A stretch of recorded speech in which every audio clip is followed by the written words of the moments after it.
t'as craqué! Ça va bien se passer. Oui, peut-être. Lundi 1er janvier, le ministre de l'Intérieur, Gérald Darmanin, alias GG l'embrouille, s'est livré à un magnifique exercice d'autosatisfaction concernant les festivités du 31 décembre. Selon lui, la nuit du Nouvel An s'est globalement bien passée, et il se félicite même de la baisse du nombre de véhicules incendiés.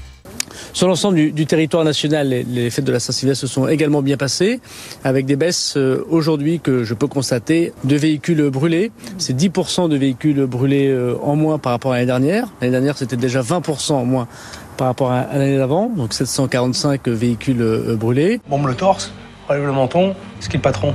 C'est moi.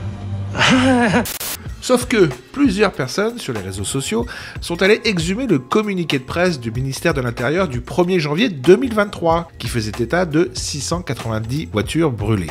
Du coup, on n'est pas vraiment sur une baisse de 10% en 2024, comme le claironne GG, mais plutôt sur une hausse de 8%. Oh merde! Oh, c'est con ça!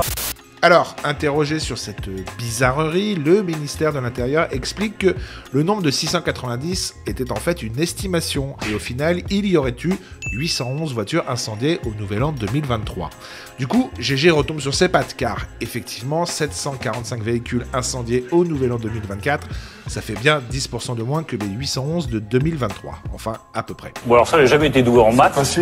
Mais là où ça devient drôle, c'est qu'au Nouvel An 2022, Darmanin annonçait 874 véhicules brûlés et se vantait d'une baisse de 20% en 2023, avec donc les fameux 690 voitures.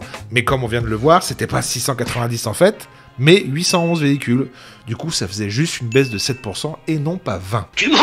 Tu mens! Tu mens! Il ment!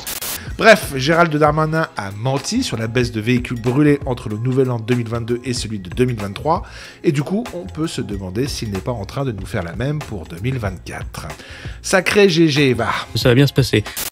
Pendant que je vous tiens, le top des humiliations de Macron en 2023 est arrivé. Je vous le conseille fortement, ça fait du bien.